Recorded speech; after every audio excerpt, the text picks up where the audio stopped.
All right, we are taking a look at every team's 2024 season, a last look at their 2024 season as a whole before we tick into 2025. Today, it is the Greater Western Sydney Giants. But before we do that, let us know in the comments how you think the Giants went in 2024. But for now, let's crack in. This season review is brought to you by SkillsBeast, the best teaching apparatus to learn how to kick effectively with the correct technique every time. No matter what your age or skill level, SkillsBeast will transform your kick. Head to skillsbeast.com to instantly kick better. And to break this all down for me, Darren Parkin, AFL commentator and analyst. Darren, I tipped them for the premiership this year, and as a Demon supporter, I think I just enjoy following teams that go out of finals in straight sets. Yeah, well, it was Port the same year as Melbourne, and the Giants this year. It's happened a bit in the modern final system of recent times, straight sets, but few as bad probably as this one for the Giants, who played really well. We'll reveal the stat later as to how long they spent behind in those two finals, but it wasn't very long at all. But yeah, they followed up from last year's barnstorming finish to the season. Last year they were bottom four at the halfway point, stormed into the finals, made a prelim, lost the prelim by a point, so could have challenged to the flag. And then this year they were top four for most of the year. They won their first 5 games and then had a 7-game winning streak late in the year as well. But they lost 3 in a row twice, which included the last 3, and coughed up 2 huge leads in the finals, the qualifying final against Sydney and then the semi-final against Brisbane. And there's a very different script had the Giants have won either of those finals, that they could certainly have been holding up the cup, and that'll be the thing that burns them the most, I think. But yeah, top 4 finish, straight sets exit, disappointing. Yeah. Well, coming into 2024, as you mentioned before, coming off the 2023 season where they absolutely just stormed in the finals, I had them as premiership favourites. A lot of people probably tipped them to at least make top 4. Where did you have them, and what were their expectations for this year? Yeah, I tipped them for the flag as well, and certainly had them top 4. They then beat Collingwood convincingly in their opening game of the season. Now, the Pies faltered a bit early in the year, but we weren't to know that at that point in time. And so that was a really impressive win. And then I think Jesse Hogan kicked something like 6 or 7 in round 2 when they played North, and you saw their forward line was up and about, and everything was working well for them. They got to 5 and zip, and then hit a little bit of a lull in form, but ultimately, top 4 most of the year. They backed up what they did last year and showed that wasn't just a good couple of months. They were a very good side, but ultimately they fail on the basis of those 2 finals. It's difficult to say a pass when you've squandered an opportunity not just to make a preliminary final, but probably win a flag when you were capable of doing so. All right, and looking at the lowlights, it's all we've been talking about, but obviously we'll start with the lowest point of the season, which is that finals series for them. And we'll try to look at why, but looking at the finals, so they only spent 11 minutes behind combined in both matches. And I think they were in front for 183 minutes or something if you combine those 2 matches. But it was enough for them to lose both. They led Sydney by 28 points in the third quarter, still led them by 27, I think, early in the last. Had they have won that match, they would have got a home preliminary final against Port Adelaide. And with all due respect to Port, the Giants would have started favourites in that game. And then they led the eventual premiers Brisbane by 44 points in the semi-final before Danaher and co ran amok. Had they have won that, they would have got Geelong at the MCG, who they'd beaten earlier in the season at Kardinia Park. So, and coming off a 1-point preliminary final loss the year before. So that was brutal for them, but they were ranked 17th for clearances, so with only 3 players ranked in the top 50 for that stat in the competition. So that hurt them, and they gave up the highest number of inside 50s in the competition. We mentioned the Bulldogs before giving up the lowest number.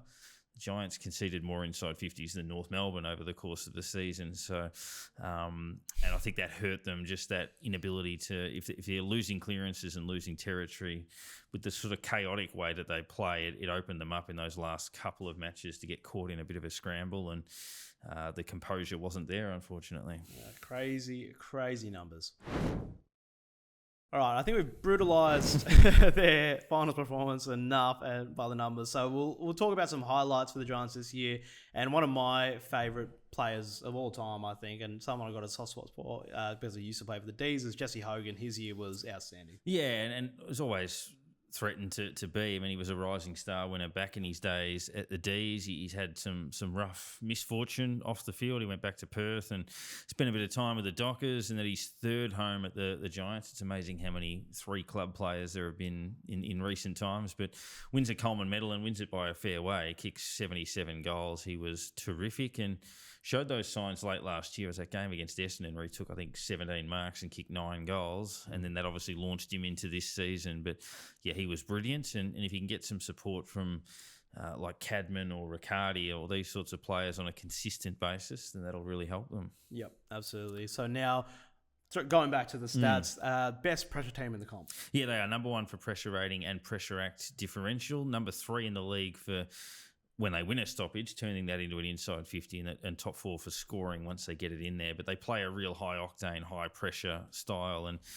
when it works, it looks good. Maybe the downside of that is that if they lose a bit of momentum because of the frantic nature of it, they just can't put the brakes on, and that might be what cost them. But I think they know that. They alluded to that a bit in the presser, so still in good shape. Yeah.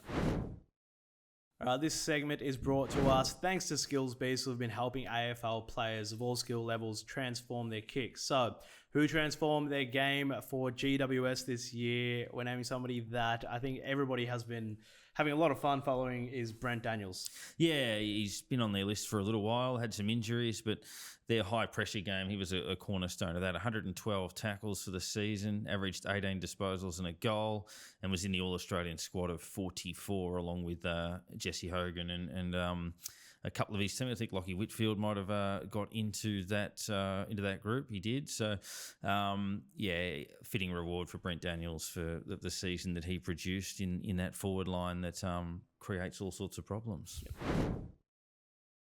All right, if there's one thing we know here at Zero Hanger, it is headlines. And GWS, they made some headlines. They were going so well throughout the year, but then they just faltered right at the end with their Mad Monday fallout. Yeah, after the torturous end of the year, they probably thought, we'll let our hair down and have a nice time. And unfortunately, it created more headlines for them. And yeah, some dress ups that went a bit too far. And you get the feeling that maybe next year when the season finishes, whatever that is, they'll just do a barbecue at someone's house. And yeah, absolutely. And then, you can dress up all you like, but in the safety of someone's home, and make sure there's no prying eyes. Phones away, boys. All right, so the ins and outs for the Giants. They had a bit going on. We'll start with the ins. Obviously, the biggest name there, Jake Stringer coming over from Essendon, who has been quite a controversial figure, and also the timing of it after that Mad Monday debacle. A bit interesting. Yeah, it was interesting that the last day of the trade period where the Giants came out and it felt like, a lot of reporters were saying, well, now the Giants aren't interested in him. And then they said, well, there was a bit of a fallout from Mad Monday. And I'm like, I don't know how those two things are necessarily related. But then it came back onto the radar with a lot of people saying, no, it's back on again. And I think the trade went through maybe 10 minutes before the deadline. And usually that will happen if there's a very strong interest and a very strong connection. It's rare that the player then goes back. It does happen, but Stringer ends up at the Giants. And unfortunately for GWS, as is often the case, they lose a few players seeking greener pastures somewhere else. Isaac Cumming and James Peatling both went to the Crows. Harry Perryman to Collingwood, and Nick Haynes, who sort of fell out of favour a little bit, ends up at Carlton via free agency. One of their originals, Adam Kennedy, was a leading possession getter in the Giants' first ever game. He retires, and then they delist Braden Pruce, who I think physically looks, when you're up close to him, the biggest footballer to ever play the game. He's an absolute monster. And Cooper Hamilton as well. And then obviously on the other side, their draft hand with the likes of Oliver Hannaford and Harry Oliver coming in sort of late first round-ish were good selections. Yep. So a very interesting off-season for them. All right, so heading into 2025, their pass mark, for me, I think they just need to do exactly what they did this year, but just actually win those finals. Hold on to that lead. Yeah, Adam Kingsley mentioned in the presser after the Brisbane loss that they've just got to handle the big moments better. You look at the prelim last year and the two finals this year. I mean, if they can handle those moments, there's not a lot wrong with them. They're excellent midfield. They can score. Their key defensive stocks with the likes of Taylor and co are phenomenal. They've just, if they can lock down in the red alert, the last 5 minutes and things like that, then you've got to put them in the mix again.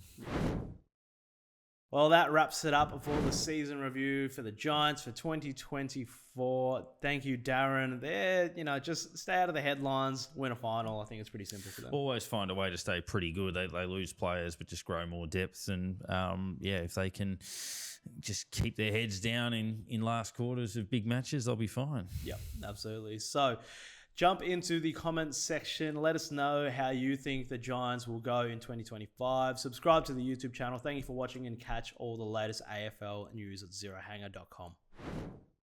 This season review was brought to you by Skills Beast. Instantly kick better. Head to skillsbeast.com for more info.